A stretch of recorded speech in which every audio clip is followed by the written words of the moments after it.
Hey Disney Dreamers, and welcome, I'm Cress. Thank you so much for clicking that thumbnail.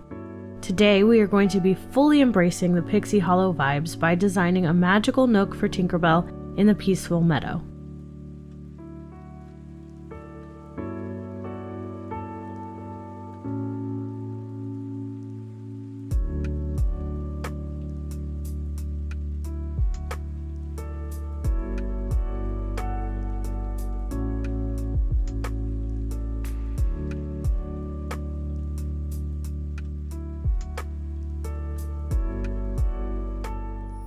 If you enjoy cozy vibes or you're here for inspo, please consider subscribing so you don't miss out on more speed builds and walkthroughs.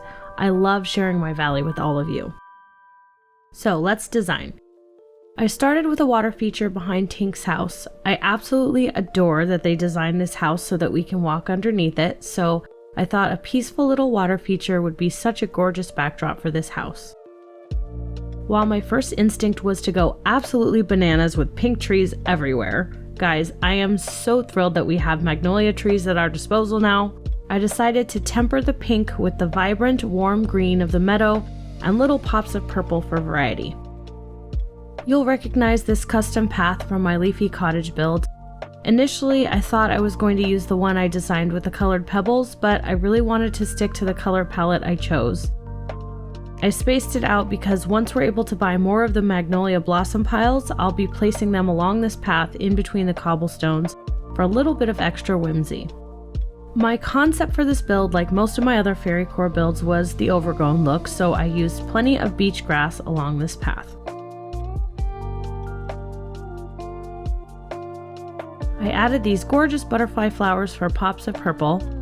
I'm not crazy about their dark leaves here in the bright meadow, so I tucked them away in the beach grass and it ended up being just perfect. Was anyone else hoping that the blue version of these flowers in the Mulan realm meant that we were getting these in other colors? Ugh, I would just love that. I'm praying that we do in a future update. If you've seen some of my other builds, you know that I use these Monsters Inc. lights pretty extensively in fairy core builds. They're a cool white, but since we're going with more of a pastel color palette, they actually work really well for this build. So I lined the path with these.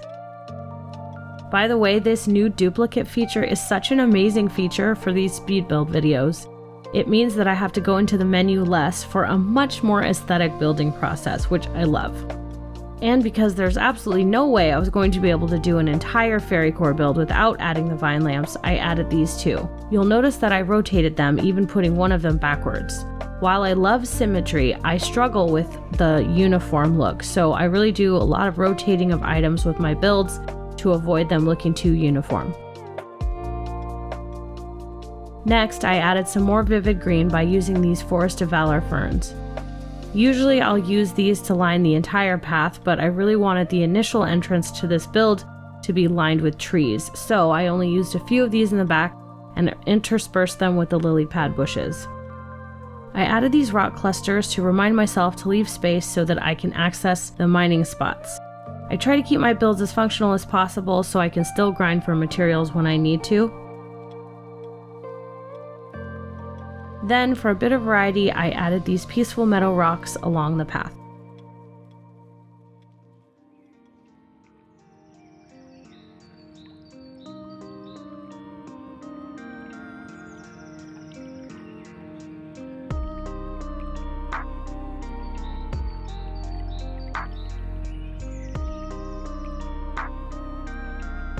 Next, I added a few furniture items.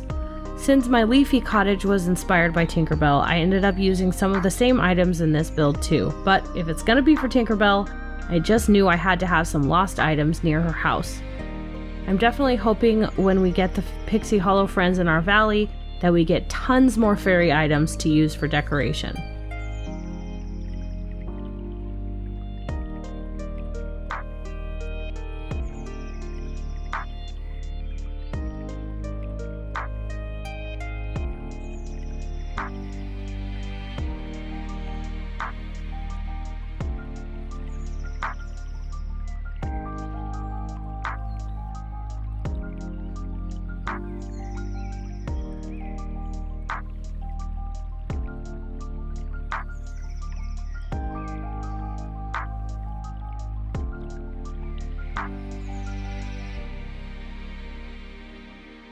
These vintage starlight projectors are so pretty.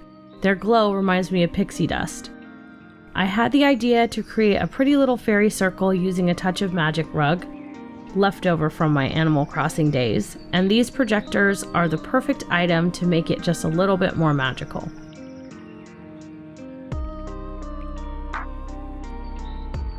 Have you guys noticed any issues with the textures on your Touch of Magic furniture items since the update? For some reason, the textures on my rugs and cobblestones will be all wrong when I go into a house or store and then come back out. Even here, these cobblestones look almost metallic, and yet when I design them, they're completely matte. And then later on, you'll see that my fairy circle rug completely changes color.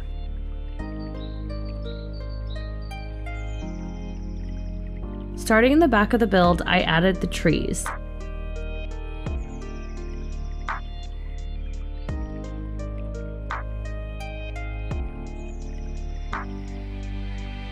I generally went with warmer toned greens instead of cooler toned greens, and of course I had to use the new magnolia trees for their gorgeous pastel pink.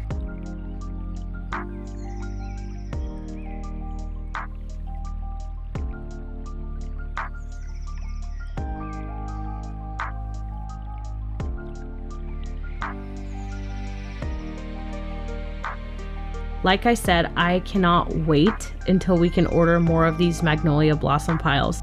They're absolutely gorgeous, but I did make use of the one I had. I'm hoping that they fix that glitch soon and that we can order more of the premium shop items and the Star Path items than just the one.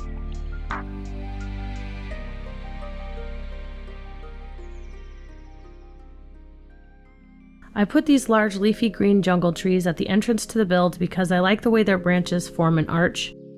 It feels very much like the beginning to a little clearing in the woods.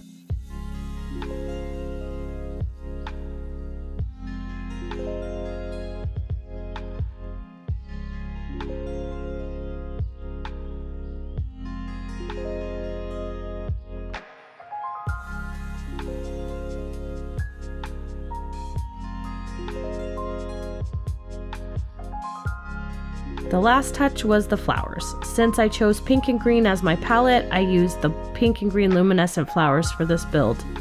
Their evening and nighttime glow is absolutely magical.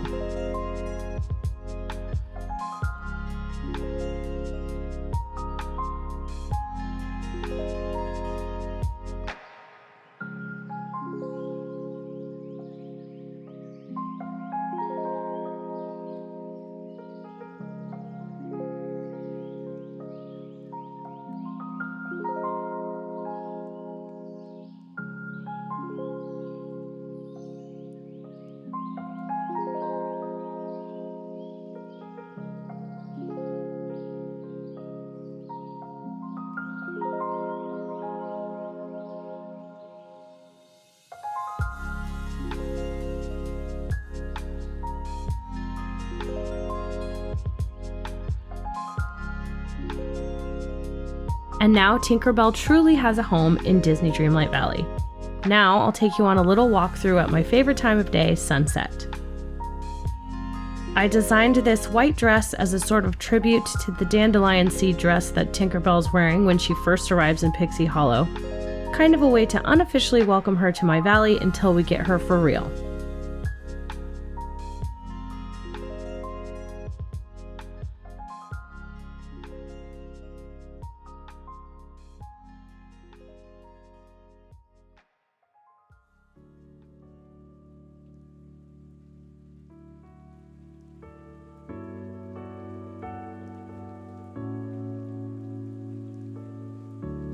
My returning subscribers could probably already guess that this build is so close to my heart. You know exactly how much I embrace the fairycore vibes in almost all my builds. If you're new, trust me, you'll learn that soon enough. This is by far my favorite house skin we've gotten so far. Did you get it? Let me know in the comments. If you're still here, thank you so much for watching. I appreciate all the views, likes, and comments. You are all so wonderful and so supportive, and I'm so grateful that you enjoy my videos. Every one of your kind interactions helps my small channel grow. If you enjoyed this video and haven't subscribed yet, please consider clicking that subscribe button. Thanks friends, I'll see you soon.